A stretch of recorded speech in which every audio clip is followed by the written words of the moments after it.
What is that? It's my bone. God damn it, Cartman! How would you like to suck my balls? What did you say? I'm sorry. Actually, what I said was... How would you like to suck my balls, Mr. GDC? Holy shit, dude. It's Pokémon! Ladies and gentlemen, welcome back to another edition of Check My Balls right here on a litany of networks. I like how you just started singing, and I was like, that's it. That's how we're going to start the episode, Joe. But we're back, guys, for another episode. It's an action-packed episode of Check My Balls, a South Park review. As you can see, we've got the different little graphics in front of us here. We got season 3, episode 11, Chinpokomon on the corner, and located in the opposite corner, we've got our guest here. His name is Winnin Rome, which I'll get to your introduction here in just a moment. But we're back on a litany of networks: Hami Media Group, Rat Salad Review, R&R Pod Network as well. You can find us everywhere: iHeartRadio, Spotify, Spreaker, apparently with the R&R Pod Network, Apple Podcasts, Google. Everywhere and anywhere. Amazon, we're there. Just look up Check My Balls, South Park Review. Each and every week, we review South Park in linear fashion. Linear as in 1, 2, 3, 4, all the way to 300 plus. I'm your host, who's living in Colorado, not very happy with the radiator, but I'm ready here to deliver another review of Check My Balls. Cold? No, dude, the radiator for 19 hours. Oh, it wasn't that bad. People were complaining already. You know, I being from Arizona, it's not that bad for me. Hi, I'm people. I was people that were complaining. Joe was complaining the other night. It was 37 this morning. It wasn't that bad. Yes. So anyway, introducing first from all the way from sunny Arizona, he's Scoop Jackson.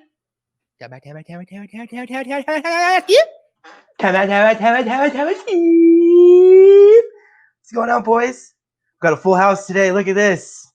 We're not alone today. That's for sure. We're not alone. And of course, making his way back each and every week now as a full member of this podcast, ladies and gentlemen, he is the head honcho. Dirty. J.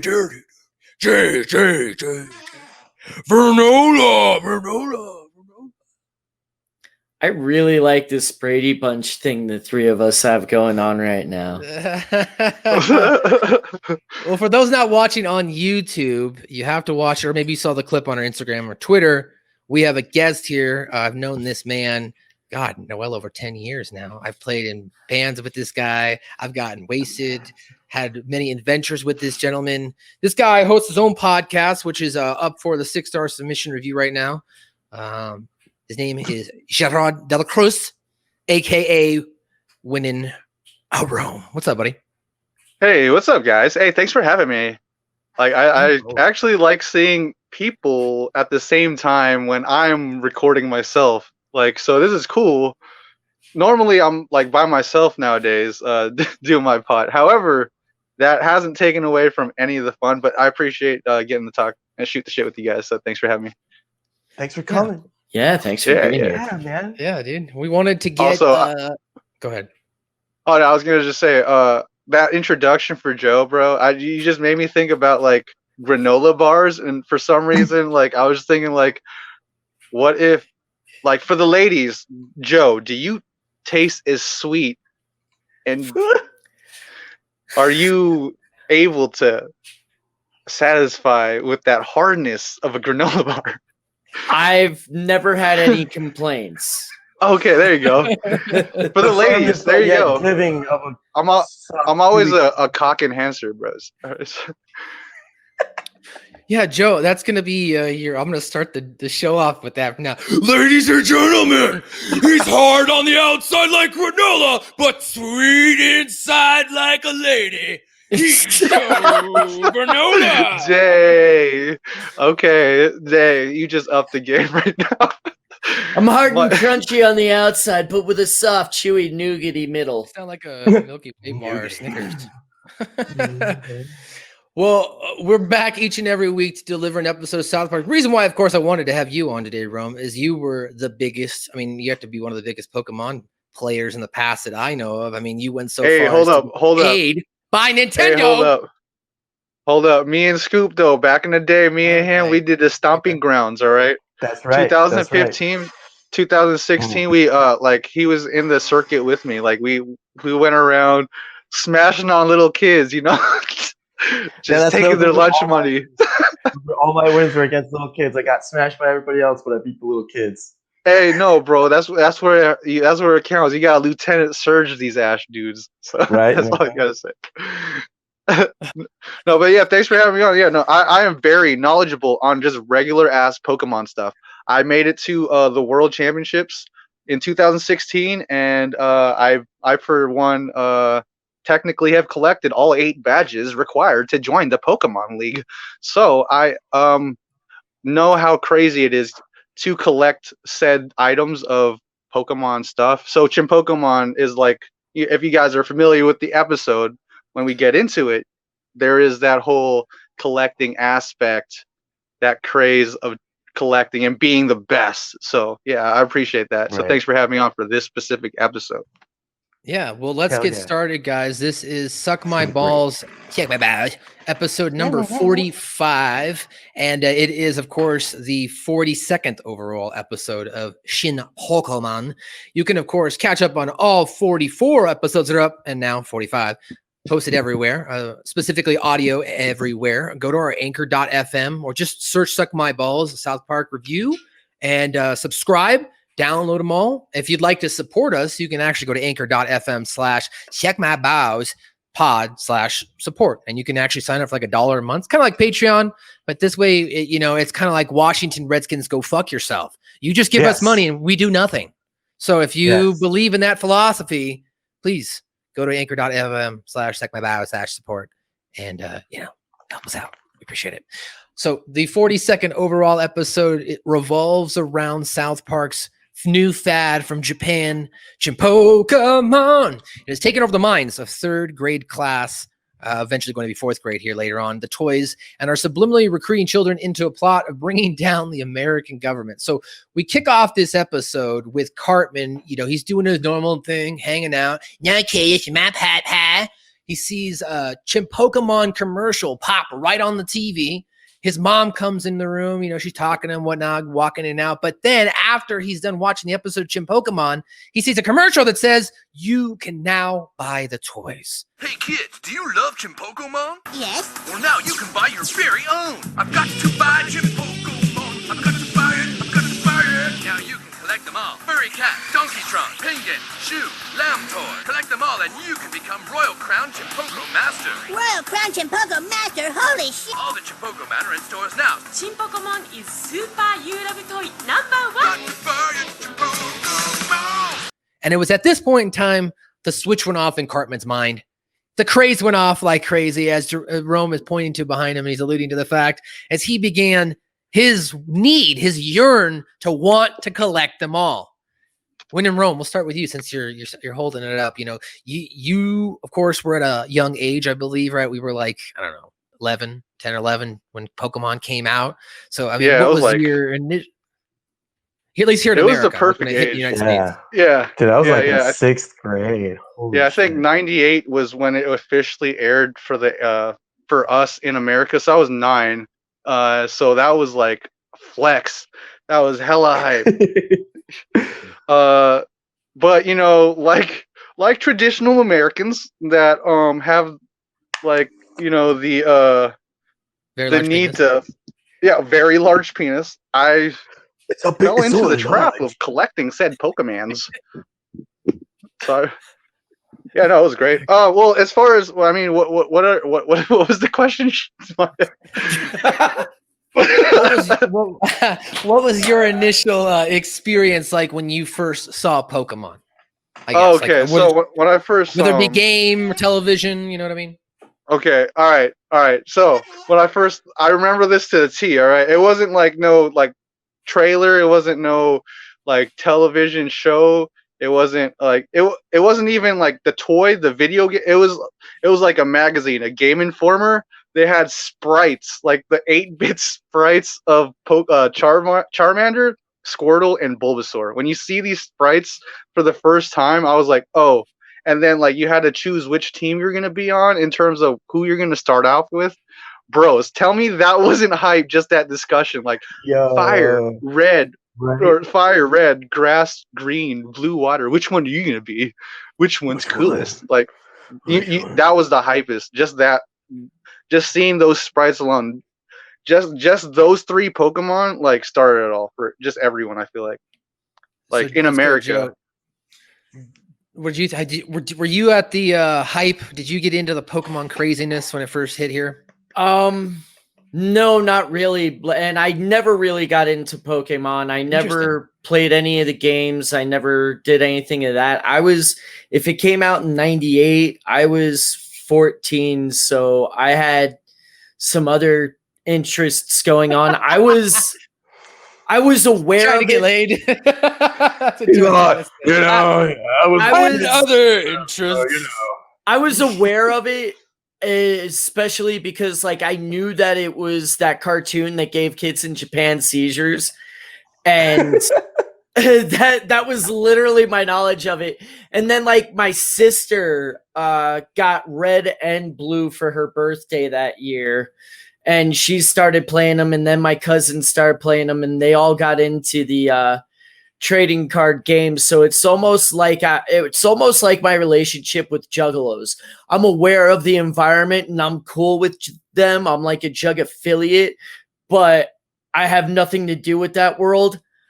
I am aware of the Pokemon world. I have a lot of friends that are totally into it. I've taken people to parks to do like Pokemon Go stuff and everything, but I just have I'm a Poke affiliate. Hey, no, but you know, it's like if someone says "whoop whoop," like you already like you're cool, like, you're fine. Right, like I see someone walking by and they got like a Hatchet Man or something, I might throw out a whoop whoop and okay, cool. Like, no, you're good. We can relate to that. We have a friend like that who's a Juggalo, and so I guess that by proxy makes us a Juggalo affiliate. Scoop, what was your first encounter? 6th grade, you said, so that would have put you at 11, 12 years old? I was 12 when I first got into it. And I was already playing Magic at the time. So when Pokemon dropped, I was like, oh, this is cool. And then I loved the cartoon. I would wake up super early to watch the cartoon. But then when I tried to play the card game, and it was like comparing it to Magic, I couldn't, because the combos aren't there. The games aren't just as interesting. It's a different combo set, definitely. Yeah, and it took for me a long time to actually appreciate the card game.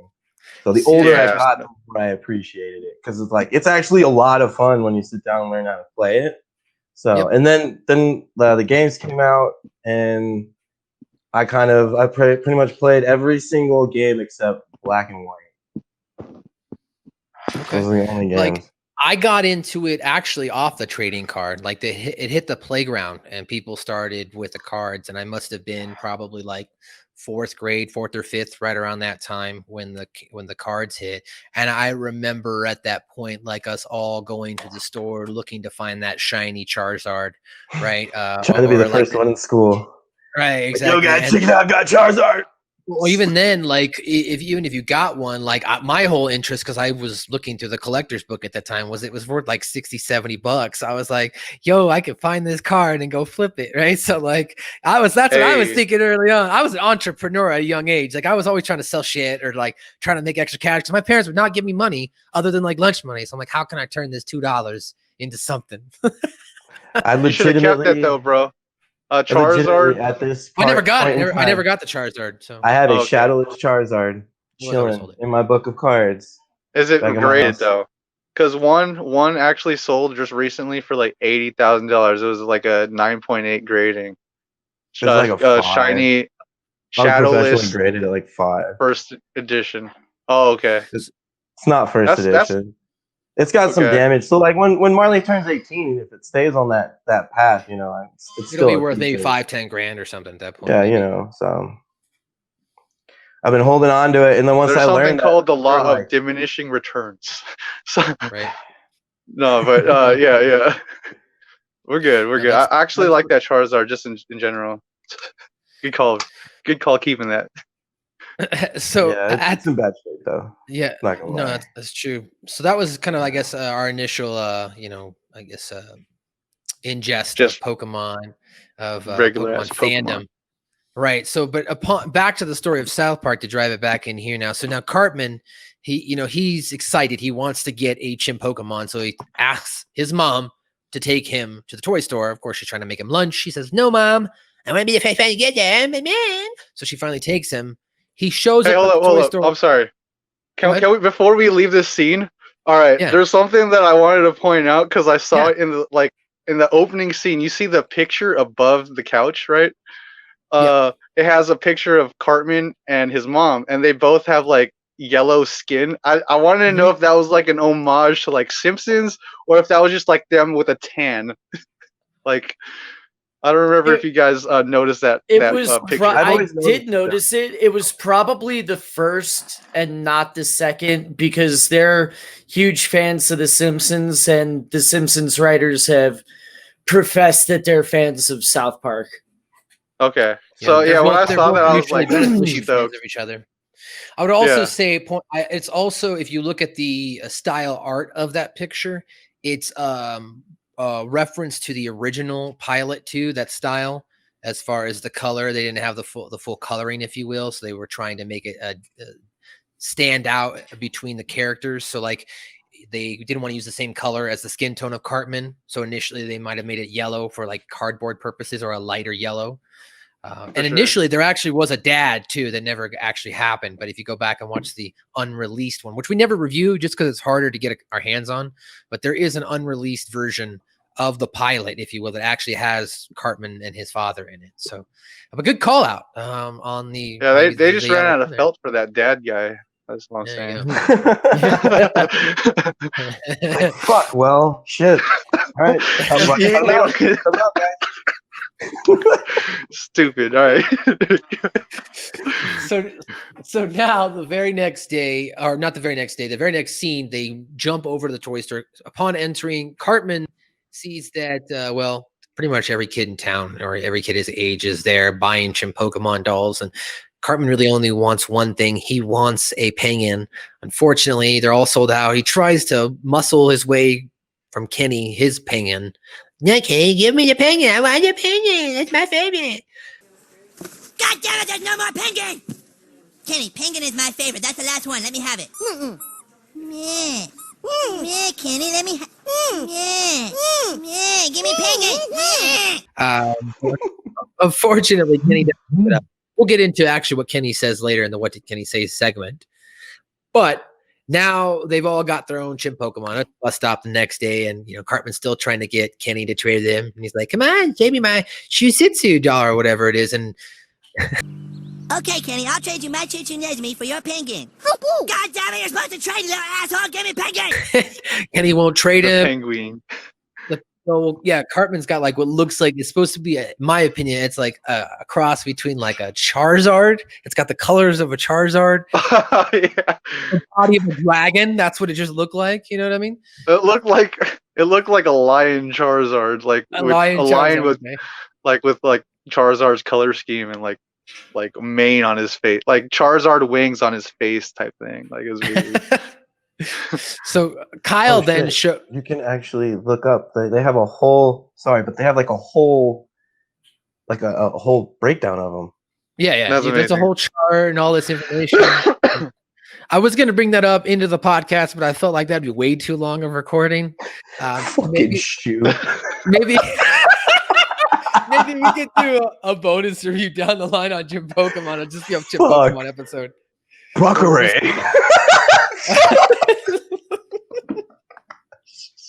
As Scoop loses his shoe here.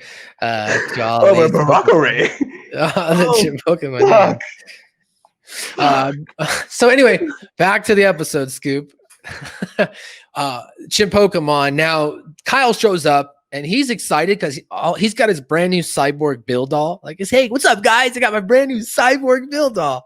And they're like, cyborg Bill.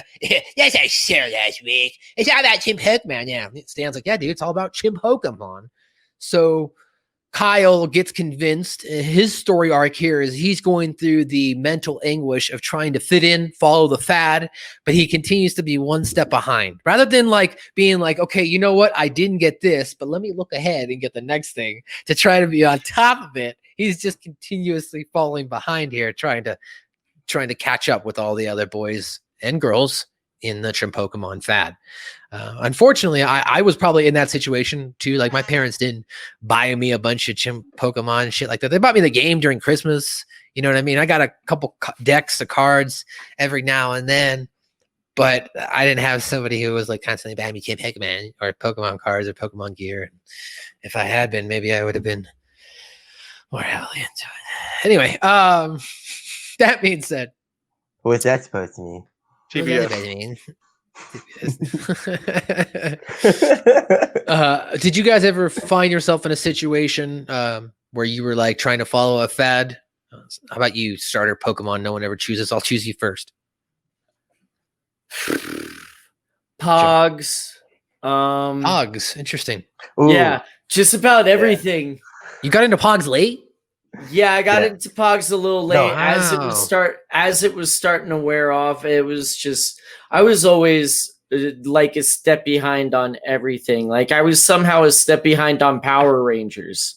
Oh, I'm like, no, Oh, so no, you I missed don't them at like Griffith it. Park type stuff.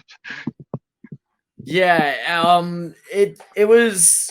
I was always a day late and a buck short. That seems to be the yeah. Not to get too depressed. well, I understand some of that, but like Pogs, that's interesting because like you're a little bit older than me. Like, and I was into Pogs. Like, I was like maybe 4 or 5, and I remember when Pogs hit, and I was like having my mom. Like, they were easy to get because they're made out of cardboard, so they're super cheap. So your parents would be like, "Yeah, I'll get you some Pogs." You could make your own. The expensive thing was the slammers, but bro, I had like a fucking gold. Like 2 gold slammers, and one was ingrained of Jason as the Green Ranger, and he was holding up his flute, and one was Jason as the White Ranger, and he had his tiger thing. So I was pretty happy. Those are some pretty dope slammers. It was just like people started playing them in like 2nd or 3rd grade. I think that would be like 93, Then I would have been 94. Yeah. And like I didn't start playing until probably like 4th or 5th grade. And it was just a thing. If I wasn't able to get slammers, I hadn't started mowing lawns for cash yet, and my parents weren't going to buy me that crap. You know, like, why am I paying this much for a sheet of cardboard? Because it's got Green Ranger on it, Dad. You could pop them out. Right. The one fad I personally was like ahead of actually was like you know how like people like do sports and like play basketball like and are better runners than other people at young age. Like I actually like started masturbating earlier than any other kid I knew. I started that fad. Wow! Wait a minute. That was great. You like sucked me in. You had me like, wait, I wonder where he's going with this. Wait a minute. I might they be. They call me fire hose. How I put out fires, bro. When did you start? Give me the age, bro. Like I probably this is on wax. Wow, this is on a video camera. No, I don't care. This was like probably like I think 99, bro. I remember in particularly which year. It was like I was 10, I believe. Like when I found out about it, and I was like, "We can do this." Yeah, I didn't find out about it until I was 13. I didn't find out about like masturbation and porn and everything. No. Like I said, I was ahead of the fads, guys. So okay, so back into the episode now. Kyle now not having the not the awareness to be on top of Chinpokomon goes home and asks his parents for more money so that way he can go buy the Chinpokomon dolls. He's not really into it, but at first his dad gives him a good explanation on fads, why you shouldn't follow it and how you should, kind of lead your own group and don't follow the pack, you kind of mark your own trail. Good heartfelt speech. And then Kyle was like, well, that sounds great, Dad. But let me tell you how it works in the real world. If you don't give me any money and I don't buy any Chinpokomon, then I'm going to be the only kid in school that doesn't have Chinpokomon, and I'm going to be made fun of, which could ultimately get my ass kicked. Right. So, and his dad was like, you know what? Fair point. Why don't you go get your brother one as well after he gives him the initial $10? So Gerald succumbs to Kyle's argument. Rationale. And rationale of peer pressure. So Kyle goes into the store to buy a Chinpokomon. The toy store owner's like, I don't see what you see in these, what you kids see in these things. And he's like, yeah, me neither. And so he buys the toy and he walks out. And now the toy shop owner starts playing with some of these dolls. He squeezes, it makes it sound like, buy me, right? So as he's squeezing the Chinpokomon's stomach over and over, eventually it says, hurry up and buy me. Down with America. What? I love you. Let's be best friends and destroy the capitalist American government. What the hell is going on here? We have to take down the American government. Our ultimate mission is to take down the American government. Capitalist American government. Yep. More information to be followed, right? And More to come. Just to go back like 30 seconds, for Kyle to out-lawyer a lawyer is just fucking amazing. He learns from his dad, right? Right. Right. Yeah. But it's still like, that's one of those times where I think we're supposed to remember he's a lawyer. And this 8-year-old just shut him down. Right. That, or his dad just realized, like, I remember those years of not having the same things those other kids had, and I got my ass kicked. I don't want that for you kids. Right, at but all. that still means his counter argument was better than his dad's, and he out-lawyered him. Oh yeah, no, definitely. Yeah, I'm not. They're both. I think. Oh hand yeah, in they're hand. both totally correct. Yeah. Yeah. So after that, no, you're fine. So after that, then we jump over. Now, Kyle, we'll go to the toy shop owner in just a moment. But Kyle, he's got his Chinpokomon doll. He's all stoked. So now he goes back to his friend's house. Hey, what's up, guys? I got my Chinpokomon. And like, Chinpokomon. That's so last week. Now it's all about. Now it's all about. Have your Chinpokomon controller yet? Yeah, you don't have your. Stan's like, you don't have your Chinpokomon controller yet, dude? No. Now, what I don't get here is eventually, which we'll talk about right now, Kenny has some, adverse effects of the game, right? He starts having epilepsy and seizures, and he eventually kind of turns into a vegetable. Seemingly throughout the episode, we find out how he dies. It was because of this reason. That being said, if I'm Kyle, why don't I just scoop up Kenny's controller? Why did he have to go out and buy another controller? Because he wasn't dead yet. He wasn't dead yet. Still, you could have. That's what I would have done. I would have been like, here, let me go ahead. You want me to play Candy? Okay, I'll play Candy. Like, he should have taken over the controller. Then he wouldn't have to buy. Hey, Kenny, if you don't want me to play, stop having a seizure. Hold on, we're obviously avoiding the whole fact that like some rats just weakened in Bernie's Kenny at that whole episode.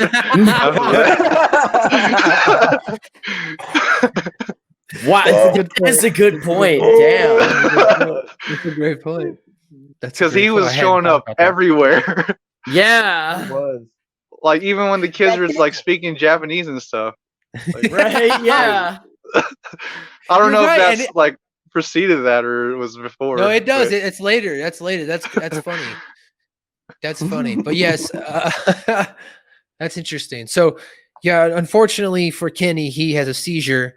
Kyle walks off to go now try and get it. Yeah, he tries to go get his game controller. And now the toy shop owner has apparently got on a plane, made his way to Japan. That's what we've been led to believe. And he arrives at the Japanese Chinpokomon headquarters, walks inside, knocks on the door, and it's like the Asian lady from the commercial that this actress they're using, which I have more information on her later in the trivia and stuff like that. But nice. she ends up talking, welcome to welcome to a Chinpokomon, right? Mm-hmm. And so he states like, yeah, you want to tell me what the hell's going on with these dolls about wanting to bomb Pearl Harbor, take over capitalist corporate America? And Then all of a sudden, two guys come out, and they're the Japanese affiliates. They're the you might say maybe president, king, emperor, and his assistant.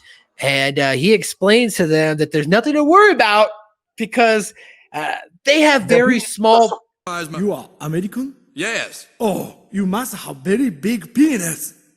Excuse me? I was just asking you what you're up to with these toys. Nothing. We are very simple people with very small penis. Mr. Horse's penis is especially small. So small. We cannot achieve much with so small penis. But you, Americans, wow, penis so big penis. Well, I guess it is a pretty good size. They have very, very small penis. You Americans have big, large penis. So their logic being here, guys, very small penis. we have a small penis. So how could we be of any threat to you with a large penis? No, that's a lot of rational. Like, That's it very is sound not logic. It supersedes any other thought process prior. I mean, yeah, you're right. They can't do anything with those set of balls and that Little dick energy length of doesn't get things penis. done. Yeah. I mean, couldn't the argument be made, though, if you have a small penis, such as the one that this guy displays, that you are probably angry and bitter and probably would do, extra nefarious activities to try and make yourself feel like you have a larger penis? So wouldn't they be more of a threat or scary? No, see, that's big Yeah, penis fears. That's what big penis people like fear, or like is the rising of small penis motherfuckers. So like Pants so down, wieners it's a out, weird pants dichotomy. down. It's a weird dichotomy. According Hold to you up, guys, hold up. Before we move on, actually, I think it was appropriate that you guys bring on some Asian guy with small, tiny American penis. Okay, the opposite of big American penis. So good job, guys. Then you can get Good away job. with doing these accents too. No, I'm just kidding. We're good. All right, continue, Matt. I'm sorry. If it makes you feel better, you're the first. I mean, does he? I don't The know. first Asian person. No. I'll suck my balls. I've been trying to get you on here, but I know. I think you are. In fact, I was trying to think. We had on Joe, who's from Canada, but he's a white guy, and we've had on Greg Noggle. He's from America, but he looks more like an Eskimo. So I'm going to say he was probably some sort of Asian. I don't know. He didn't look white. You're holding a regular diversity summit here on this Suck My Balls podcast right now. Stupid. All right, let's get this going. My bad. No, it's fine. So after that, the shop owner, after speaking with the Chinpokomon creators and they've confused him that he has a big penis, he leaves and he feels great. He's flattered. He's like, yeah, great. So he takes off. And it's at this point now, Randy and Sharon, they've decided that they're going to watch one of Stan's videotapes of Chinpokomon to see what it teaches. And they just soon discover how unusual it is. And, they're going to call the parents together. But this is great. So after all of watching the episodes, Randy, I suddenly have an urge to collect it. Oh, I suddenly have an urge to collect them all. Are those good moral values? I don't know what the hell they're talking about. Lambtron, you are losing the battle of your life! But Lambtron's power level gives him a good chance of new fight. Will he succeed? I am sad now, because Lambtron must be very lonely because there are so few Lambtrons in the world. Will he ever find a companion? This doesn't make sense. Are those stupid things supposed to be animals or robots or what? I don't know, but I suddenly kind of want to own them all. That was so great. It was such of Randy's MO too, because that's his type of personality. Once he really gets into something, he gets into it full force, even so much so now he's got his own business that's been running for a couple of years. Integrity. So I really appreciate it here. I appreciated this here. So after this now, Kyle does eventually show up and he does have the video game controller. And they're like, video game controller. So Yes, sir, yes. right? It's all about the Chinpokomon camp now. And tell him the video game's out of fashion. Kyle then decides that he's going to go too. And he ends this by going, I'll see you there. Aight. And they're like, aight. They're like, yeah. Makers of Chinpokomon are going town to town and putting on a special camp to show all the Chinpoko masters how to destroy the evil power. You didn't know that? No, I knew it. I was just testing you guys. You just wait till I get to that Chinpokomon camp. I'm gonna be the toughest master of them all. So we'll see you there. Aye? Dude, did you just say aye? Yeah, you know, like Lauryn Hill. Aye? Oh my god, that's so yesterday. Yeah, dude, nobody says aye anymore. What? Aye's not cool either? When did that happen? Like 8 days ago. God damn it! That hasn't been cool since like last week, dude. So Like apparently 8 you days can't say ago. like 8 days ago, right? Because Kyle's like, when did that go out? Like 8 days ago. So it was pretty good. Like it was pretty good for Kyle. Well, following that, all the Chinpokomon camp at the Chinpokomon camp now, the leaders are getting ready to decide how to explain to these kids the evil power. But in the lead up to this, you know, they've got their own little side conversations because they're, you know, talking about in Japanese is what we, now, by the way, I don't know what they said. Now the subtitles didn't come on. However, I was told, or by my own research here, that I believe it's Trey Parker. He is fluent in Japanese. He went to school for it and like during college, so he actually learned how to speak Japanese. So I'm assuming all that Japanese was legitimate. This episode, of course, was never dubbed in Japanese. I actually think this is an episode that's not allowed to be shown in Japan, as the Japan do not make the Japanese look very positive here. Yeah, that and the dolphin episode. They're not, yeah, they're not very fond of that episode.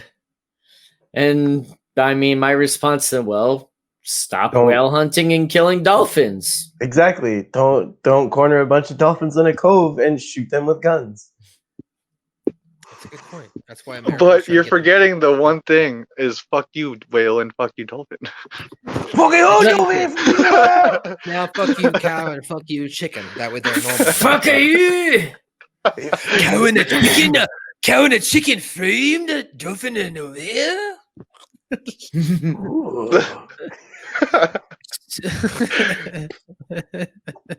Anyway, as we continue to fly off the rails here. So now we're at the camp. So the camp is explaining to the kids that, you know, they've got to do exercises, they've got to learn the language, but the evil plan is that they have to destroy the American government, and they will start by bombing Pearl Harbor. Cartman, when he gets, that's the evil plan, Captain America. The evil power is the United States government. United States government is an evil power. It has attacked Japanese military. It has broken Japanese spirit. And what do Chinpokomon masters do to evil power? Destroy it! Destroy it? That is correct. Now it is a great honor to present your Chinpokomon leader, Emperor Hirohito. So they start training by learning Japanese. Now, it's interesting that you then said that that Kenny was able to speak Japanese, Rome, because it was then the next point in the classroom when they would go to school now, they're all speaking Japanese, and Mr. Garrison was having a hard time talking to them. And he's like, What is 6 times 3? 18 desu ka? 18だね! No, goddammit, it's 18! 18 is 18, Garrison-san. For the last time, my name is not Garrison-san, all right? And this is not Hat-san. And you all better start talking in a manner that I can understand. Ooh, Garrison-san, sabushi da na. What did he say? He said, Garrison-san, sabushi da na. そうですね! Damn it, this is not Japan! 皆さん、聞いて聞いて、shoot it. so he's asking them a question, they're repeating it back the answer in Japanese. He's like, no, that's not the answer. He's like, no, that is the answer, Garrison-san. Unfortunately, now the kids are fluent. Well, not unfortunately. It's a good thing to learn another language. Maybe the circumstances weren't the best surrounding it, but hey, now they're fluent in Japanese. Yeah. Never to be used again in later of the, 17, 18 plus. Now, I guess it'd be 21 plus seasons now. But, we do know that they are fluent in Japanese. So that's do you think do you think something like Pokemon stuff where they just, it's not like little plastic but little stuffed something or others, but they release like limited amounts of them, like how Funko does chases and stuff? Are you saying, can we collect all the Chinpokomon? Is that what you want to know? something like it. Do you think something like on those lines with like that same type of rarity behind each one, to where they'll send a certain amount to stores, and you'll have to trade amongst each other to get stuff? Do you think something like that would? All I know is work? The number one. All right, since you bring this up, the number one toy channel on YouTube is Ryan's Toys, right? It's a little boy's toy review channel. All right, so now that we established that, the number one collectible company in the world right now, Ryan's Toys. He started his own like miniatures stuff. So like the fact that like you're like people, if people want to collect something like Chinpokomon, like if we revive that, we do a petition. I'm sure like with the technology now, it'd be easy to like 3D print a whole mess of these things. And yeah, let's fucking, we should be the guys who just do that. Dang. You know what? We'll talk more offline about this, but you know how we could really do this and be super simple. And if we ever do get this stimulus check again, what I'm going to do is I'm going to buy a 3D printer. So all we'd have to do is print them off hella cheap. And then just paint them, with good paint and airbrush. Sell them. Etsy. That's it. Yep. That's it. All right. Well, and then maybe we can hit up South Park, and I live in Colorado. Maybe I can meet you too, Joe. We'll go like on a little business meeting. We'd like to make you an offer you can't refuse. We'd like to pay for your licensing of Chinpokomon, not the actual South Park characters, just the Chinpokomon. So now the parents have got together and they're deciding whether or not to let their kids go to Chinpokomon camp. The leaders explained, the leader end up will explaining to the parents there's nothing to worry about. But before that, the parents are like, well, I don't really see if there's anything wrong with it. And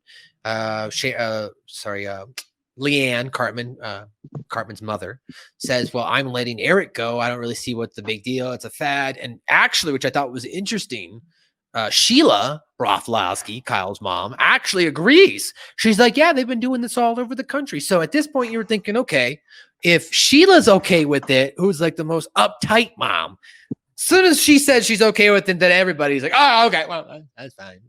I guess it's okay. But you're also forgetting about the big American penis. That's the very driving factor for half the population of South Park. He has such a big American penis. He's so big. Ladies, he has a big American penis. Woo! Well, before we got there, the kids went to what happens is the kid go to the camp and they're doing their, they're learning their stuff. And the parents are starting to get worried now. Like, wait a minute. Unfortunately, like they're speaking Japanese and, we can't understand what our kids are saying and they're getting in trouble in school. And they go to the town hall and they start complaining to the mayor, Mayor McDaniels. Mayor McDaniels brings in the creators of Chinpokomon, and they explain to them, as you then mentioned, yes, that you have all the guys in the room. We have such a small penis. You have very large, big American penis. It is an honor for us to be in room and share a room with big American penis. And like, there's like 4 chicks in the room, and everybody else is dudes, and all the dudes are like, I do have a pretty big American penis. Yeah, all the Jimbo. Well, I can't argue with that. He's right. Like all the different characters are all agreeing. What? You see, Japanese penis so small. So small. You Americans have such humongous bulbous penis. Well, I guess that's true. Oh, such a nice big penis, American. What can we possibly do with such small penis? We cannot take over your city filled with men of such mastodonic penis. Well, he's got a point there. Well, I guess that settles that. We're sorry we took your time, gentlemen. So they resolve once again that they are not going to pursue them further. And now outside in the hallway, now the creators are like, they're on to us. We've got to move forward with the plan itself to bomb Pearl Harbor. It's at this point in time now the adults realize that the kids are fickle and they're trying various ways to get the kids into the next fad. So before they do that, they send them to like one of those focus groups. There you go, focus groups, and they have them watch. Hey, like little different clips. Hey, do you guys like Chinpokomon? Yeah. Well, then you're gonna love Wild Wacky Action Bike, the bike that you can't ride. Hey kids, do you like Chinpokomon? Yeah. Well, then you're gonna go wild for Wild Wacky Action Bike. Wild Wacky Action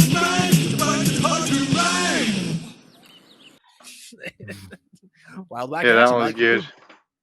So they did the Wild Wacky Action Bike, and then of course a cult classic for us Alabama is man. Alabama man! Alabama man. Shut up, bitch. I'd buy an Alabama man. Not gonna lie. You said that before we went on. Yeah, you said you'd want to buy an Alabama man. Not all people in Alabama are actually white. Yep. I love that was the disclaimer. I was wondering what that said. I didn't catch the second I thought time. he said white trash. I didn't know it just ended Yeah, on that's white. what I thought. Okay. I thought he said like white trash and wife beaters or something. Not all. Oh, I Alabama, just yeah. heard. I thought he cut off after white. Yeah, I agree. It sounds better to say it that way. Wow, he can bowl. When wife asks him where he's been, just use the action button and Alabama man busts her lip open. Shut up, bitch! Wow.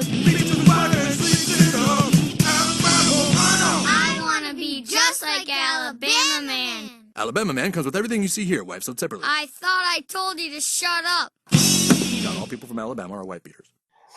Not all people watch. See, the interesting point of this action figure, though, is Alabama man can come with bowling alley, bowling pins, beer, and everything you see here, except for Alabama man wife.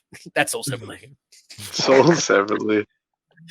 So you gotta buy the wife separately. You gotta buy your lady, according to Alabama, and that's what you do in Alabama. But not all people in Alabama are white. I mean, but most Alabama men would have met their wife before they got the beer and the bowling alley and stuff. They would have met their wife in the playpen.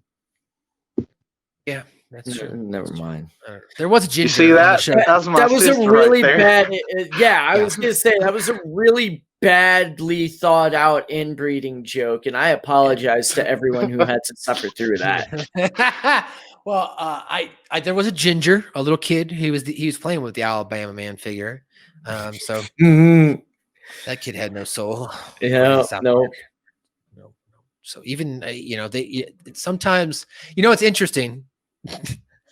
I mean, you're not Japanese, so but this is just funny, bro.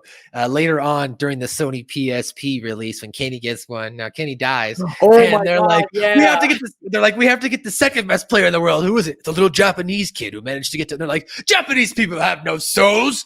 So I just this. They've actually made fun of Japanese people quite a bit. Actually, now that I think about it. But this was the first time. Well, no, actually, the first time would have been the dodgeball during the dodgeball tournament when they go to Japan. They were from China. No, the they were in dodgeball China. team was from China.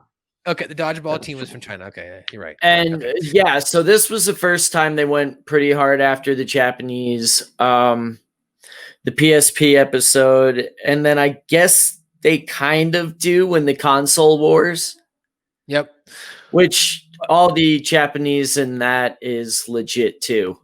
Well, let's go ahead and wrap up this episode. Yeah, now, it's okay. The kids are marching down the street toward the airfield, and they're repeating a Japanese statement, which I have here later on to read. But Sharon suddenly realizes how to get the kids to snap out of it and has the other adults help her. So she goes to do that. Now, President Clinton, my fellow Americans. My fellow Americans, it was told to me that the Japanese people were going to bomb Pearl Harbor. I spoke with Mr. Hirohito this morning, and he assured me that I have a very large penis. He said it was mammoth, dinosauric, and absolutely dwarfed his penis, which he assured me was nearly microscopic in size. My penis, he said, was most likely one of the biggest on the planet. I applaud Mr. Hirohito in his honesty. Thank you. I was assured that I have a very large penis. He goes on to put over the. I appreciate those kind words. For I appreciate those kind words. kind true words. Those kind true words. Like you make sure that everyone knows it's the truth. They have assured me that I have a very large penis, and I agree with them. So yes, President Clinton made a public announcement, but he was fooled by the penis trick.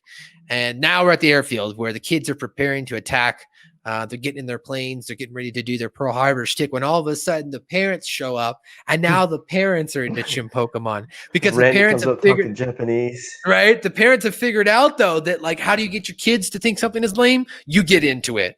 So they get into it. Leanne's like, "Come on, Carmen, why don't you battle me?" The guy's like, "Yeah, okay, man." I think Chinpokomon is Chinpokerific. I got shoe. Come on, Eric. Let's try to battle your rooster with my Donkeytron. No, that's okay, man. This is gay now. This is gay now, right, Stan? This is gay now. Let's go kill some ants. Gay And now. Carmen's like, "Yeah, I'm gonna come with you. I gotta get out of these clothes." And there's like rats surrounding Kenny, and Carmen's like, "He's not dead yet." And now they encounter Kyle. So Kyle's still following the fad. Is like, well, I'm gonna. Our mission is to complete, to become the ultimate Pokemon master and defeat the secret power. So I'm going to bomb Pearl Harbor. And Stan gives his typical, "I learned something here today that's not good to follow fads," and yada yada yada. Kyle says, "Well, but then if I do what you're doing, by then that thought process, I'm now following a fad and I'm following the group. So now I do have to bomb Pearl Harbor." And Stan's like, "Oh, actually, I just learned something here right now. Sometimes it's good to go with the group, because going with the group, you can learn a lot of things." And Kyle's like, "Fuck it, I'm confused." So he gets out, and Stan then tells him, "You don't worry about it, bro. Let's go do our kid stuff. I don't know what they said. They were going to go spray paint something, buy something. Oh, can I have $5 to buy a football?" is what Stan says. And his mom's like, Sure, honey. Sure, honey. And then later, we don't know if it's the next day or it's the same day, but the kids are at the bus stop. They've now given up on the fads. And then suddenly Kenny dies from his seizure when a nest of rats burst out of his stomach. So that was the full synopsis on the episode. Gerard, wait, hold up. Before we end this, I remember Stan's monologue to convince Kyle. I appreciate that dichotomy in that monologue in it of itself, because he was like saying first he was saying like, "Hey, like we shouldn't follow mob mentality, like it's it's not always good to do that." And then they're like, and Kyle brings up, "Hey, but if I do that, then like should I not be following you guys who are getting out of these jets right now?" And then Stan has to go double back on that statement, saying, "Oh, right now it's okay, it's fine. Sometimes it's okay to go with mob mentality." So like the contradiction in his monologue to like diffuse that situation like totally just confuses Kyle, and then he just ends up getting out of the jet by like on his own accord based on his confusion. I just appreciate that writing, that little bit of like dichotomy, like you just having two things that could be true at once, but not being the most ideal of situations, Mm-hmm. But anyways, I just wanted to throw in that little tidbit. I like that. I like that. That was something I noticed and would have pointed out to if you hadn't have. So I totally agree with you there.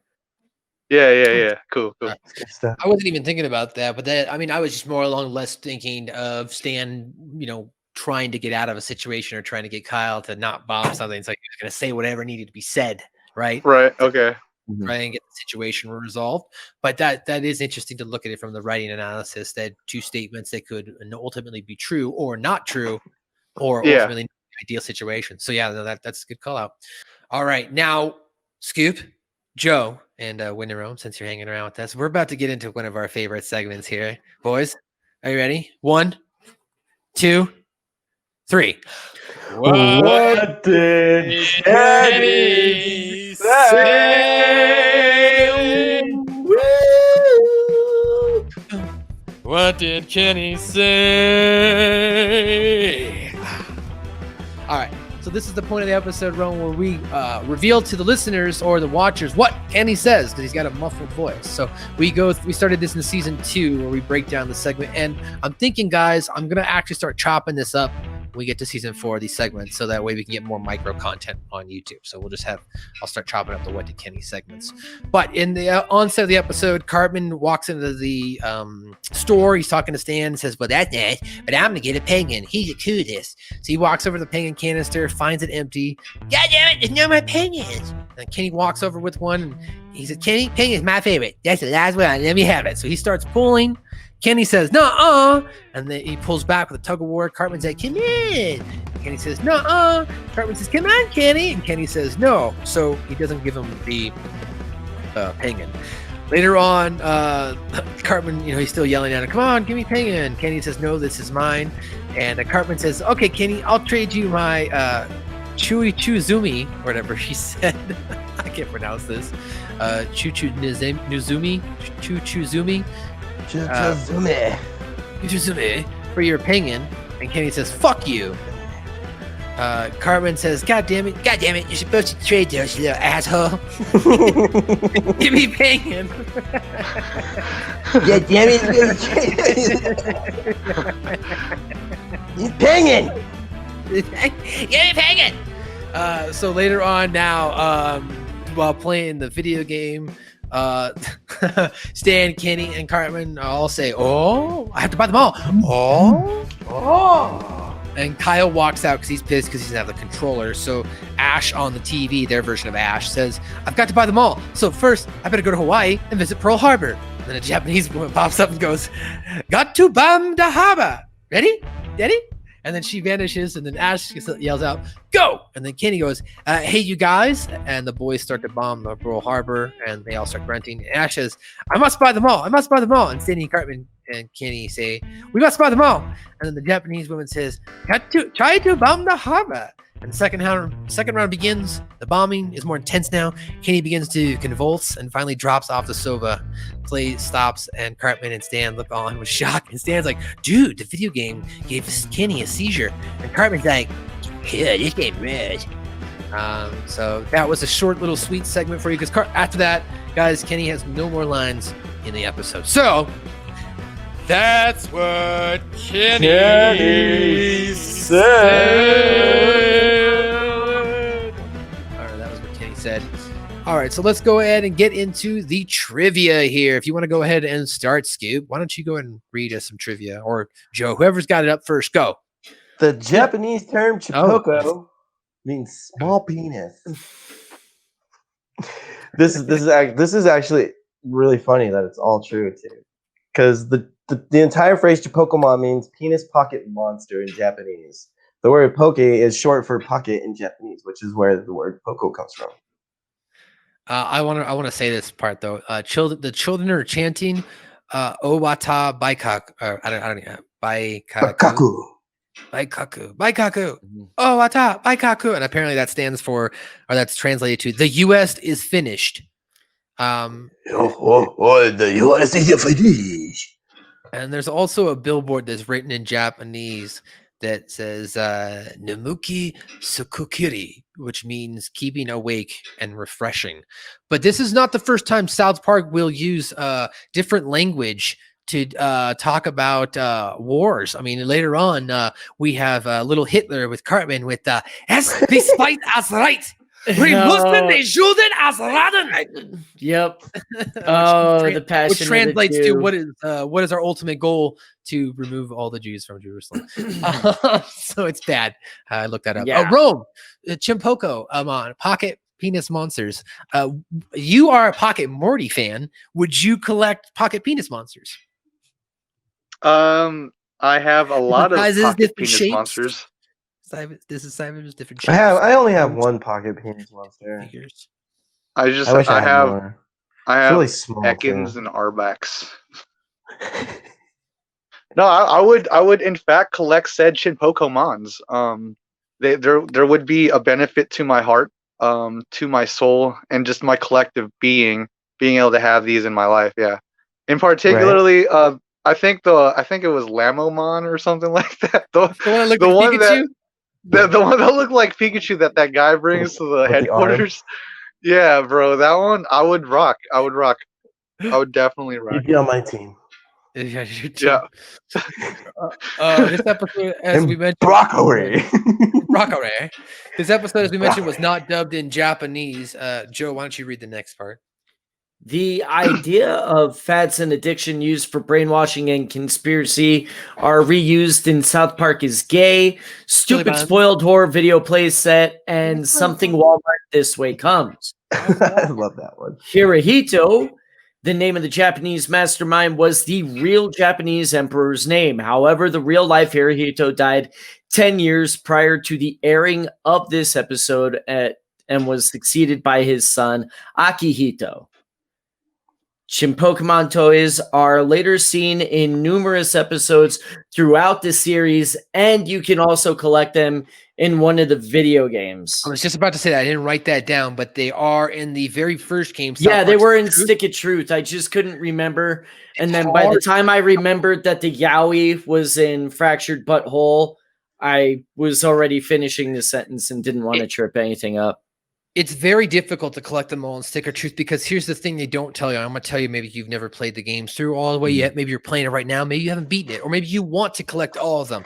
Do not fight Craig if you want to collect all of the Chinpokomon, because as soon as you go and you initiate that's the ending fight sequence with Craig, that mission arc, as soon as you start that, doors become locked and garages become locked and you can't go into them. And then certain places that you were only able to access before the actual main story takes place goes back to normal, and you can't get these Chinpokomon after the main story is completed. And it's the same thing with the Yowie in Fractured Butthole. Do not go to Freeman's Tacos. Do not go to Freeman's Tacos until you've collected everything. All the Yowie and everything. I'm just saying. Welcome to Freeman's Tacos. Welcome to you get to fight Morgan Freeman in the game. Oh my god! It's so spoiler alert for a 4-year-old game. Sorry. Well, why don't you go ahead and keep going on, Scoop? We're at all of the Japanese. Yeah, all of the Japanese, with the possible exception of Garrison-san, is correct Japanese. Trey Parker studied Japanese in college and speaks it fluently. Yep. This episode marks the first time where Butterscotch appears as an extra member of the boys. On the season 3 mini commentary of the episode, Trey Parker mentioned that this episode featured the voice of his longtime college friend Junichi Nishimura. Yeah. So yes, that was his friend who played does the voice, some of the voiceover characters. And as I wrote down here, the Japanese woman was played by Saki Mayata, known for her work on the Yokai King and the Reflection TV series. So she was actually a legitimate Japanese actor that they got for this episode. That was pretty cool. And then, of course, this is the last episode where Mary Kay Bergman voices Wendy Testenberger. Rest in peace, Mary Kay Bergman, who passed away on November 11th, 1999. All right, I'm going to finish up here, guys. Pop culture. This whole episode parodies the Pokemon phenomenon. Kenny having seizures, of course, is a reference to the Pokemon episode Deno Senshi Porygon, Cyber Sojo Porygon, which caused many Japanese children to have seizures. Rome, did you ever get to see that episode live, or did you have to wait for VHS tapes? Or I know Derek, which is your stepfather, likes to get different Japanese animation. I was a UPN kid in the morning as a young American, so that means 6:30 a.m. or actually it was either 6:30 or 7 for Pokemans on UPN. Yeah, so like school. Right, exactly. So Dragon Ball you had enough time to watch it, eat breakfast, be ready for school, and out the door. Yeah, we had Dragon Ball on earlier too. I would wake up to watch the original Dragon Ball. Dragon Ball for me was on after school. Me and the homies, we'd watch it, and then we'd go reenact the whole episode on the trampoline. Well, we'd have DBZ after school on Toonami at that point when I was that age. But yeah, I had Dragon Ball in the morning, and what you were talking about Pokemon. Go ahead. I'm sorry. All right. Well, to answer your question, I did watch the Porygon episode live. As a kid, it didn't bother me at all. I'm sure, like, watching it now, like, because how shitty our TVs were, like, I think maybe the fact that Japan had higher advanced technology for television might have been a preceding factor to why kids were being epilepsied. I don't know. I think technology has something to do with it, but I think it would be more between the difference between PAL and NTSC, where NTSC is either 24 or 30 frames per second. 30. PAL is 30 frames a second. 29. PAL is 29.97. PAL region, it is 25 frames a second. That's why anything you watch from like Europe always has that weird kind of look to it and everything else. Matt probably knows way more about it than I can get into right now, but yeah, it's a long story. It's college class. But yeah, I would agree with you, Rome, as far as from the technology standpoint, because even now, like there's been times where strobe lights come on. I'm watching in 60 inches of high definition, and I'm like, oh, this is a little too much for me. And because Japanese at that point, or in the late 80s, early 90s, were definitely ahead of the curve in technology. I mean, they were getting all of their video games years prior before the American market got it, right before it was translated. Right, like Sony PlayStation. We were using like graphics being developed by companies like that, like Toshiba type thing. You know, like those are all Japanese companies, like Panasonic. You know, all that was like. Yeah, exactly. Oh, wait, what? Is that a Japanese company, Philips? That's amazing. I will say though that shit will be, if you click on that link, just click on that link real quick. Put that on a 60-inch screen TV. Oh my gosh. Yeah, now it'd be blinding because there's a lot of whites, and then there was definitely a lot of blues and reds because of Porygon. Yeah. So, and like there's a portal thing that flashes blue and red. And like the whole screen is it, and then 2 rockets come flying at you. It's intense. Yeah, it's pretty intense in terms of the colors, because like the whole scene for that Porygon coming up is like dark, not dark in the like just the aesthetic is dark. The like it's inside of a computer type thing. So like it's lit dimly. So like when you get these flashes of light, they're pretty intense. No, that's a good point. To finish up our pop culture section, when Sharon Marsh says at the end of the episode to Mr. Garrison, "Get on the line, tell everyone how to bring these sons of bitches down," referencing to the fact they were able to trick the kids into thinking they were into Chinpokomon. That's actually a reference to the film Independence Day. Mr. Garrison, the use of telegraph in order to spread Sharon's message covertly. Now, when Randy and Sharon are watching Chinpokomon, whenever the scene shows them, rather than the Chinpokomon music playing, it's actually playing the song or the music from the video game Doom, which was a very popular game in the early 90s. In fact, I just watched this documentary on Netflix called High Score. They've got like 7 episodes up, and I think like episode 5 they talked about Doom, which I thought was pretty cool. It was either 5 or 6. They talked about like Doom and what was the other first-person shooter game from back then? It came right before Doom. I forget right now. That being said, when no, it wasn't Duke. It was before that. It was a game that came out before that. When Sharon Marsh says what to the Japanese leaders, it has an uncanny resemblance to the voices of Lois Griffin from Family Guy, which we do not like Family Guy on this show. I mean,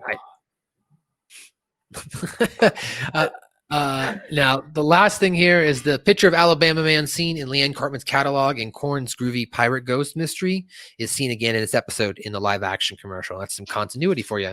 All right. We always finish up here, Rome, with our top likes and dislikes. Some of us have the same, so we don't have to write them over. So JV, why don't you start us off, since you've got most of them here, and if we don't think we have any different ones, or if we have some different ones, we'll add on.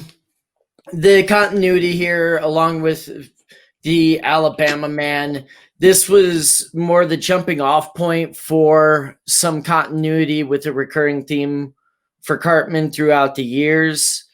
That it happens, like we were talking about the PSP episode, it happens with the PSP, it happens with the Wii, despite his best efforts on that one. And then one of the trilogies was literally about Cartman being first in line to get the Xbox One.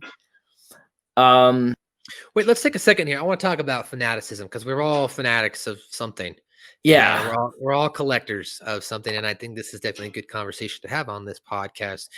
Rome, as you alluded to at the top of the show, you mentioned that craze that goes into it. Why don't you elaborate more on, maybe why you collect, what draws you to collecting, and how you kind of maybe identify with some of the collection craze that's all in this episode. Well, to use a TLC meme, I feel my heart cracking. Okay. I'm just filling in the cracks of my broken heart. No, I'm just kidding.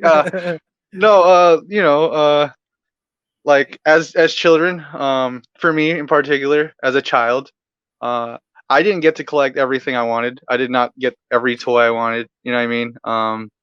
Just like everyone else, just like I'm sure everyone here on this podcast, you guys didn't get everything you wanted, right? So it's just like for collecting for me, it's just sort of like it gives you the opportunity to dive into yourself and see, hey, is there something about anything, like let's say Chinpokomon, if there was Chinpokomon toys, is there some resonance that speaks to my soul that would actually bring me joy just by having it in my life? And if I can say yes to it, then it's going to be in my possession if I can get it. Personally, like I've been slowing down on my collecting. All this stuff behind me has been like throughout the years, and but like so now it's anything that comes into my possession has a real like connection. Like hold up, I just gotta take some time to show off this little guy right here. This guy is my fucking soul. I'm retired from collecting now. This is a Spirit of Fire. It has no relevance to the show at all, but this is like for like the last few years I couldn't find this, and this is like to know it's in my life, to know that like I have such an art piece. It was like made in 2005 type thing. So like for collecting, I am a fucking fanatic. So that's, if that was your question, yes, I'm a fanatic. Yeah, sorry, there we go.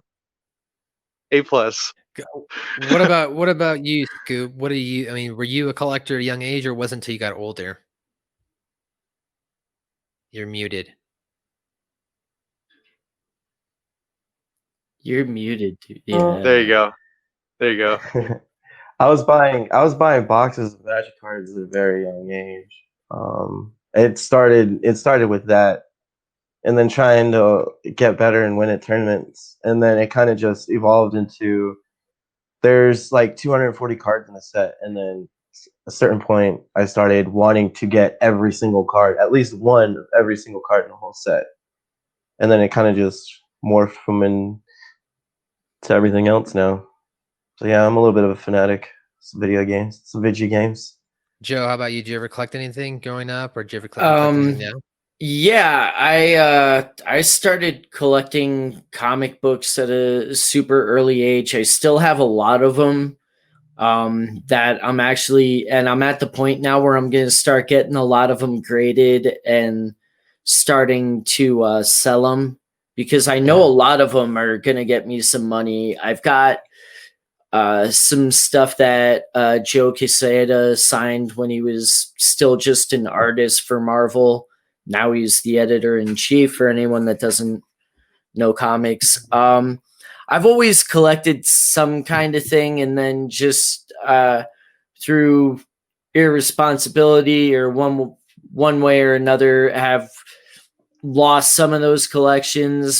Some of them are at my mother's house up in her attic and stuff too. But I'm not necessarily a pack rat, but I do definitely collect things. I'm looking at like a wall of Hot Wheels in front of me now. Yeah, I've recently, you mentioned comics. I've recently started collecting comics. I have this unopened one. I still haven't opened it. It's a variant Rick and Morty Dungeons and Dragons. Oh, nice. I still haven't opened it. I want to read it, but I don't want to open it. So buy a second copy.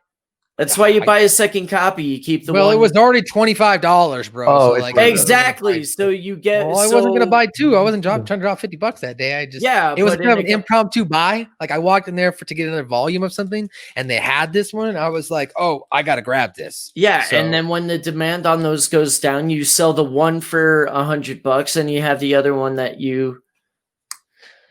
Red. Whatever. I wasn't trying. I'm not trying to flip comics, so it wasn't my Oh, intention. okay. Oh, okay. Well I then. didn't want to open it because, like, I think it's it's pristine and it's inside the plastic wrap. Anyway, why don't you continue on here, Joe? Because unfortunately, right as I've mentioned, there's a radiator knocking. I don't know if you can hear it now. The knock has come back, and I am now going to have to yell at the apartment building. So, but continue on. Like I said earlier, I can identify with Kyle on being a day late and a buck short with literally every trend, be it fashion or collection or toy or anything along those lines. So that was probably a little bit more personal than we normally go in this show, but like I identified a lot with that, and I think that's part of what makes the show what it is that like there's so many instances in it that like they make it funny as hell or like super harsh in one way, but then you like, oh no, I can totally identify with this. And it's like one of the few shows that realizes that children are dicks. So then, of course, we've also mentioned the big American penis jokes. I think we don't need to kind of anymore. Scoop, you mentioned Kyle because you were kind of like Kyle as a kid, always behind the fad. Yeah, I was always behind the word would be like fashion or whatever. You know what I mean? Like I was always late and a buck short, pretty much. Pretty much. Well, last couple things here. The way the parents get their kids to stop liking something, which we thought that was funny because it is true. Karen's supposed to do something at that age. Now, for the top dislike, Joe, you put this as one of those episodes that because of its depiction of the Japanese, that it really didn't age well and probably doesn't get shown a lot, that they go hard on everyone, which, of course, we love them for that. But this is one of those episodes that instead of mocking racism, which they do a lot of time, they kind of just join in on the racism instead. Exactly. It didn't feel like it was making fun of racism. It felt like it was making fun of the Japanese. I mean, and they definitely were. I mean, they make fun of everybody, so we can't fault them. Right. But yeah, it just usually they do it without resorting to racism, though. Okay. Unless it's Osama bin Laden has farty pants, and in that case, fuck bin Laden. You thought the brainwashing wasn't as funny? Yeah, it just, like I said, it seemed kind of phoned in with it. Just usually when they're brainwashed and stuff, they especially in the Metro episode, but it just didn't come across as funny to me.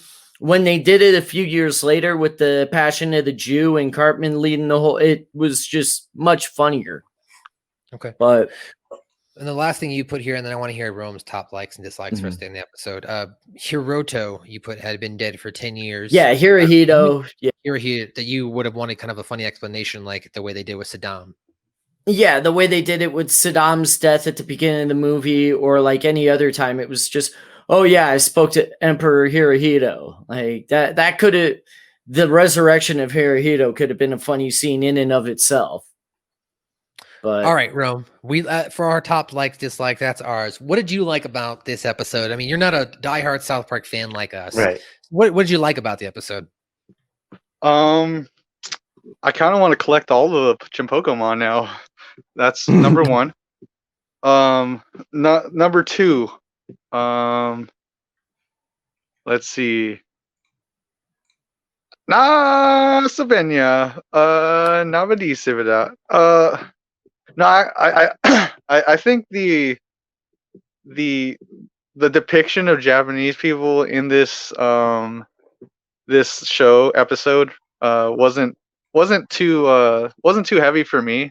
Like I know it could be misconstrued like that they're trying to be racist, I think. But for me as an Asian person experiencing this in my own shoes, like I see that there's like an inner monologue that those Japanese being depicted on screen are having, where it's like, you know, they're trying to use this strategy to appeal to like an enemy, right? And so like, oh no, and I got that element of it. oh too. yeah, I no, didn't no, mean to cut you off. definitely. I'm not like saying like they weren't being racist or anything, but for me, I appreciated like what they were like accomplishing with their racism, if that makes any sense. Like, No, it makes total sense. yeah. Like, I'm not trying to say anything like they shouldn't like I don't agree with like them being racist or anything, or with you having that analysis of racism. It was just more like I appreciate the art form that went into the writing, for that. I have to say it again, for that dichotomy of showing like how fucked up people can be versus like what's supposed to be marketed for people. Right. Yeah. And yeah. Is there is there anything you maybe didn't like about the episode? What I didn't like, you know what? I think them killing off Kenny that way was a big, like, how he just ended up having a seizure. Like, the fact that, like, I don't know, that we just got weekend Bernies with him, like for me, like, and that wasn't explained, and then until like you see the rats and stuff, then you either realize it or you don't, and it's just like, Right. like I wish I would have saw a little bit more alluding to his death, just a little Right. bit. That's it. But that's a small complaint. That's not really anything like to complain about. Right. Or like Let what me- the point of the mice doing it was. I'm sorry. Yeah. Yeah. No, Let me you're ask you this, Rome. Let me ask you this, Rome. Based on this episode, would you become a South Park like viewer? Would you start watching more episodes of South Park? I Did mean- it sway you at all, the comedy of South Park? Oh, I mean, like South Park is always like I love. Like I can go and watch South Park if it was accessible like it used to be on Hulu. But I mean, you showed me that one site. I don't know if that's something that should be doxed, but anyways, yeah. I pay for it at HBO Max, and let's Okay. Yeah. Oh yeah, no, you guys pay for it on HBO. That's great. Amazing. Of course not. You're not amazing. You're not a follower, so I'm not going to expect you to pay for one episode. So I tell you where you can watch it. No, yeah. No, but I mean, like, as far as like, if I hadn't already watched South Park, if you were asking me based on that scenario, now would I become a South Park fan? Yes. Like that kind of. If you've never seen South Park, you should be able to dive into it if you have, less than PC outlook on life. Like, so. All right, Yeah, well, that's guys, my answer. that's his answer. That's another edition here. I check my balls. Wait, hold up. Go ahead. I'm sorry. Before everything I said about masturbating was a lie. Okay, thanks, guys. I don't want that doxed. And if you want to know what he's talking about, you can get on the Patreon later or We don't donate. have one right now, but Well, eventually. when we have a Patreon, it'll be there. Or All right. the Yeah, it'll stuff be we there were on plugging at the Patreon. beginning of the show that you could give us $1 for the Go Fuck Yourself Redskins Fund. That's There right. you go. If you Go join fuck the yourself. Washington Redskins Go Fuck Yourself Fund, which is Yeah. anchor.com/checkmybows/ Yes, support. anchor.com. And I will see who donates, and I will send you the full unedited clip of this show, and you'll get. Or more we could just information. make a Discord channel, and when they donate, Or we could just end the add 'em. episode right now, as you could find us on a litany of different networks at Hami Media Group, RatSaladReview.com, and R&R Pod Network. Of course, you can also check us out everywhere: iHeartRadio, Spotify, Apple Play, Google, and of course, Spreaker on from the R&R Pod Network, Anchor, where we're hosted, on YouTube. Scoop, do you have anything you want to put over before I kick it to the other guys? Yeah. All right, so Joe, Stay high, what can motherfuckers. people do? Yeah, stay high. I like that. Joe, what can people find you at? What's coming up in Joe's world?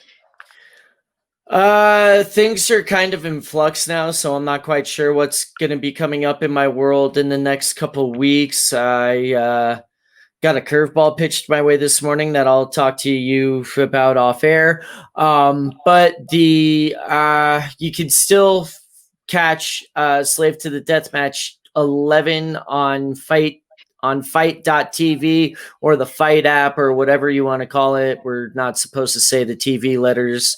It is $9.99. You can also find me on Devotion Championship Wrestling. They have a channel on Twitch. If you subscribe to that, you can see the backlog. Primos Premier Pro Wrestling, as always. And I'm trying to think if there's anything I've forgotten. Oh, yeah. Suck my balls, Mr. Garrison. Winnin Rome. If people want to contact you, hit you up, follow your shenanigans, your content, what should they do? So thank you for the platform, for the ability, for the constitution for me to derive and deliver my message. Okay. So if you want to see more of me, I am available on the YouTubes. Under you see right here, Winnin Rome. Right there, just type that in on the YouTube. I have a lot of stuff. Please subscribe. All right, I have like ramen videos, just reviews on food, toys, dork stuff, nerd stuff. I have music videos, guys. Some gross ass music videos if you want to see me gagging on my toothbrush. I got a Tim Allen diss track, guys. But yeah, that's all on Winnin Rome, the YouTube channel. I'm also on Anchor, under the 10-Man podcast. So I do top 10s. It's a variety show where I talk about either anime or sports. Now I could rate said shows or sport event out of 10. I can give you a topical 10, or I give you an actual top 10 list of anything. Last week, I was, I believe, on the Hameen Media Group. Media Group. Yep. So I was there, like being hosted by you guys. So thank you. When we're recording this, unfortunately, when this goes up, the voting will be over. No, that's fine. No, that's cool. But you'll still be hosted throughout the remainder of the month, and that doesn't disqualify you from being potentially selected to be on the network. That was just a quote unquote fan vote. That's all. Yeah. No, that's cool. That's cool. No, but the top 10 finishers was great. Yes, correct. Thank you. I appreciate that, Joe. That's the kind of content I can deliver. All right. So, like I said, subscribe on YouTube. Follow me on the Facebooks, the 10-Man podcast. All right. You can catch us just like this podcast on Spotify, Apple Podcasts, or wherever the fuck you listen to podcasts. All right. So go ahead and do that for both these shows. All right. And thanks, guys. Thanks for having me. That's it. Yeah, we love having you, of course. Guys, we'll be back next week with another edition of Shake My Bones. Shake my bones. What is that? It's my bone. God damn it, Cartman! How would you like to suck my balls? What did you say? I'm sorry. Actually, what I said was... How would you like to suck my balls, Mr. GDC? Holy shit, dude.